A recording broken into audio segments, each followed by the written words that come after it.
E fala você, Marcelo, porque suas ferramentas são o Photoshop e o Formão, né? Assim, elas têm uma extensão. Fala um pouco da madeira. A gente do Formão ao Photoshop e bidirecionalmente. E a gente descobriu que a gente tem uma coisa que a gente tem em comum, além do encantamento pela fotografia, é a marcenaria, assim, né? A gente tem retornado ao Formão, né? Mais do que de umas gerações anteriores. Ronaldo, no nosso primeiro encontro, a gente gostou de hambúrguer, de doce, eu sei que você gosta de carne, doce e marceneiro. Eu falei, bom, vai dar um bom encontro aí.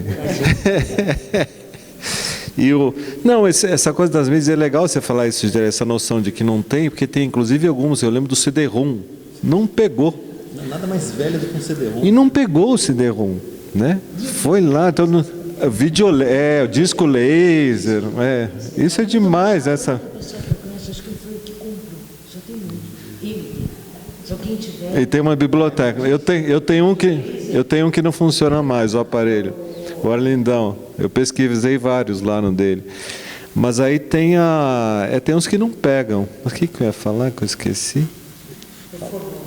Formão. Não, do formão. É madeira. Eu encanei com essa peroba rosa aí, que dá um trabalho infernal, porque ela é madeira de demolição, vem cheia de prego e... Enfim, mas é um doce, ela está na maioria das casas paulistanas, né, que os telhados são todos, quando não o chão também. E, enfim, é uma relação que eu falo libidinosa, que eu tenho com o cheiro da madeira, você bota lá um... Eu lembrei de uma história, estou ali no Machado, além do vídeo laser, né? O Alino Machado tem um livro chamado Fim do Livro, que ele publicou em CD-ROM. Ele não está defendendo de maneira alguma o fim do livro, ele está percebendo.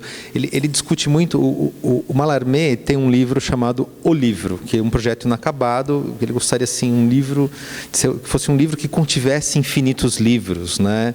E o Alino Machado diz que ele não tinha material para fazer esse livro dar certo. Ele morreu quebrando a cabeça com aquilo, deixou um monte de equações, estudos, gráficos e uns fragmentos de textos. E o Alino Machado imagina assim, ele estava ansiando por tecnologias que não estavam disponíveis. E um pouco a partir disso ele vai pensar como que essas tecnologias que vão surgindo vão respondendo de forma mais ampla a certas necessidades de quem quer publicar. E ele está lá discutindo o fim do livro, mas tem a ironia do destino. Esse livro ele está publicado, é um livro eletrônico publicado num disquete de 5 1/4, aquela bolachona. Então o livro está aí ainda, né, sobrevivendo, e o livro, o fim do livro, a gente não consegue abrir mais. Eu tenho ele em casa, gostaria de voltar a ele, não sei se alguém tiver ali um dispositivo para ler bolachão, eu queria voltar ao livro, o fim do livro, né? Então é uma ironia do destino curiosa. Eu lembro que a ideia do papiro teve uma evolução, né? O primeiro, porque eu preciso mostrar a foto panorâmica, eu adoro panorâmica, que é lindo, mas é um bicho desse tamanho. Aí a primeira peça que eu fiz foi uma caixa de madeira, onde você abria o acrílico e ia virando as panorâmicas. Que era um objeto interessante, era mais sedutor, mas não era um trambolho, né? Não deixava de ser um trambolho, desse tamanho, e tinha esse gesto. Aí, essa ideia surgiu, eu estava vendo uma palestra do Lourenço Mami, junto com o Zé Miguel Vinícius, sobre o fim do disco de vinil. E para falar do fim do disco de vinil, o Mami vai lá para a história do livro e fala que o disco, tudo bem, a gente continua ouvindo hoje apertando o Spotify, né? Mudou do vinil, CD, enfim, teve várias formas, mas continua. Mas que o livro é um bicho difícil de você acabar, porque tem uma coisa milenar do virar a página, né? Esse gesto milenar de se virar a página, que é uma coisa que quase está no nosso código genético. E no meio disso, aí ele começou a falar disso, falou do papiro. Quando falou, papiro resolveu o meu problema das panorâmicas, né, de mostrar sem virar um trambolho, de virar uma coisa mais, enfim. Acho que a gente pode abrir para perguntas.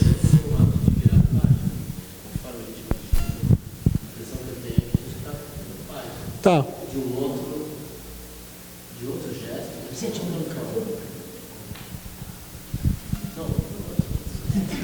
enquanto,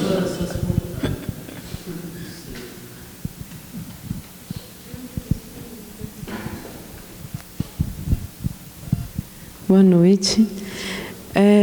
Eu queria voltar um pouco na questão do gesto e do corpo, porque sempre que, assim, as coisas que eu consegui acompanhar na tua obra até hoje, para mim são muito coreográficas, assim. E hoje a minha sensação era a mesma. Eu também tive muita vontade de tocar nas peças de lá, também não toquei por educação, mas a minha vontade era de entrar, de poder interferir naquilo de alguma forma. E aqui, para mim, também tinha essa coisa, né, da posição, eu estou de saia aí nesse espaço, então como eu sento, porque eu não vou sentar assim. Então, toda uma negociação com a obra também, de como eu vou ver isso, aí tentei em pé, mas aí também vai cansando, né, enfim. Toda uma relação corporal de também me colocar em estado de dança enquanto eu estou lidando com isso, né, e também a dramaturgia que eu construo dependendo do caminho que eu faço entre as obras, assim. E para mim também tem a coisa do som, né? Porque quando a gente vira, também tem um som do papel, também tem um som da madeira, né? Enfim. Então, para mim, é toda uma relação coreográfica mesmo que se estabelece. E aí eu queria te perguntar, e nas tuas obras cinematográficas também, assim. Então, eu queria te perguntar como que é isso, assim, por que esse protagonismo do corpo, assim? Como que você chega nesse protagonismo do corpo, que não é só na tua produção, mas eu acho que no modo como a gente também reage a ela, né? Como que você chega nisso, sabe? Não saberia te dizer. Não saberia te dizer. Eu fico contente com essa constatação que você fala, com esses gestos, essa quase dança em volta da obra. Acho que é bacana. Mas eu não saberia dizer, não tenho uma fórmula para isso.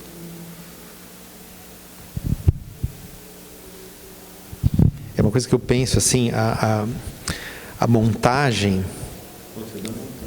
ela é uma experiência de choque, assim, né? A gente, o cinema de luz apagada, com as suas passagens muito suaves, é feito para você esquecer do seu entorno, esquecer que você existe, né? O Benjamin já falava isso, assim, quer dizer, o Flaner, que eu não sei se é uma figura possível ainda, né? A cidade pela qual Baudelaire transitava é diferente da nossa cidade, mas o Flaner é aquele cara que ainda se permite ter a percepção ativada a partir de uns esbarrões que ele dá, de uns personagens que ele cruza, né?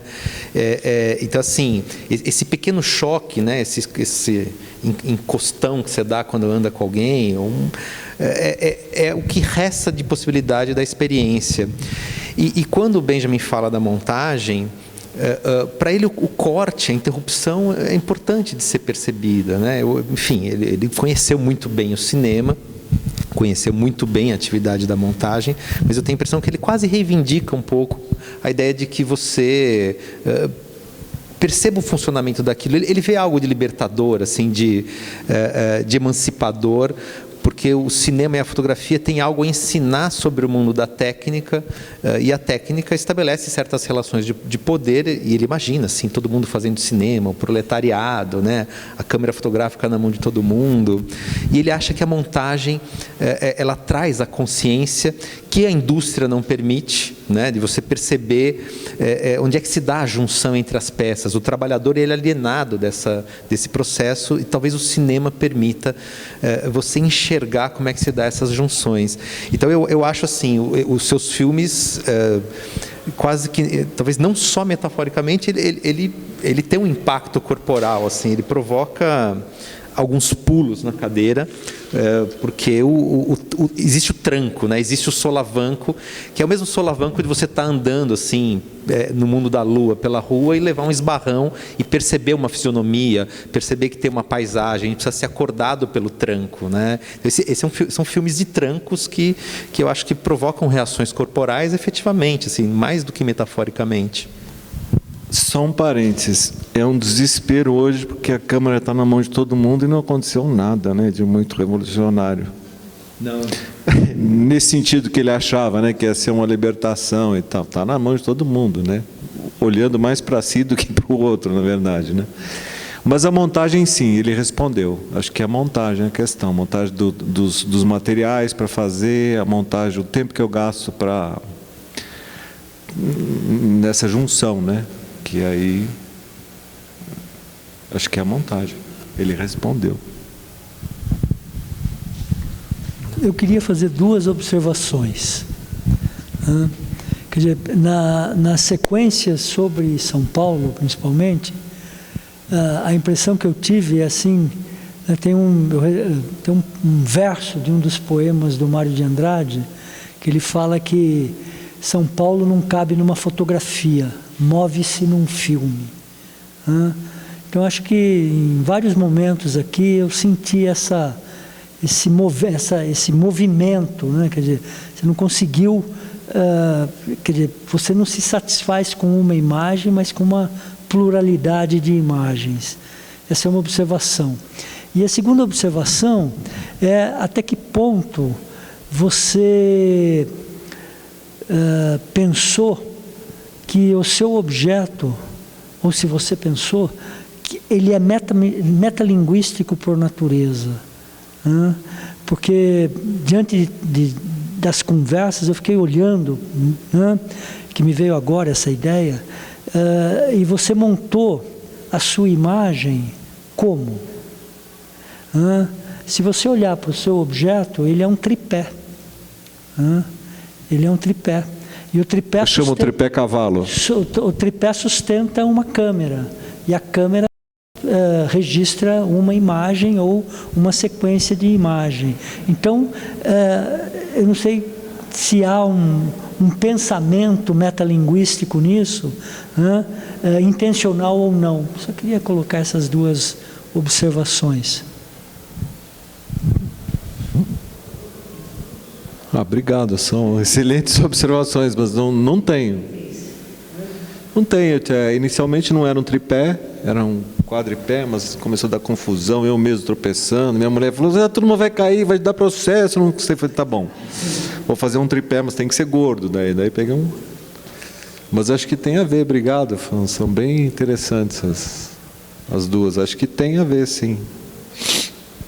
Só uma coisa, às vezes, a obra, às vezes, ela é um projeto, mas às vezes ela é sintoma também, né? Assim, tem coisas que acontecem e não a revelia, mas assim através, né, por meio do artista. E eu não sei, assim, quando você produziu esses objetos, se você tinha consciência de quanta coisa da história da fotografia do cinema está embutida ali. Né? Essa ideia do papiro, bom, você contou ali, isso foi um start, né? Mas você tem muitas referências à história do cinema e da fotografia. O tripé é uma delas, né? Então, às vezes, sim, o pensamento acumula, capta referências e essas referências elas transbordam de uma maneira sintomática, assim, né? Independente de você ter desenhado e planejado isso. Então, O tripé foi meio urgência. O tripé não existia antes dessa exposição. Eu tinha o papiro feito. Daí tínhamos que fazer aqui esse espaço maravilhoso da Maria Antônia. Aliás, devo agradecer coisas que eu não fiz no começo, que foram muito generosos, estão sendo, está sendo uma relação ótima. E aí tinha que ver uma solução para fazer isso. A gente pensou na ideia, não, eles têm umas mesas lá, falando de jeito nenhum. Daí eu pensei, mas na parede ele não é legal. Porque na parede ele fica numa situação assim e... Você pode ver na parede, mas ele não é. Mas precisava até nessa situação de ver. Daí eu até fiz um papiro que ele já vinha meio num tripé, mas era um trambolho maior que esse. E aí acabou surgindo essa. Mas daí acho que é sintoma mesmo. É o histórico, né, de referências.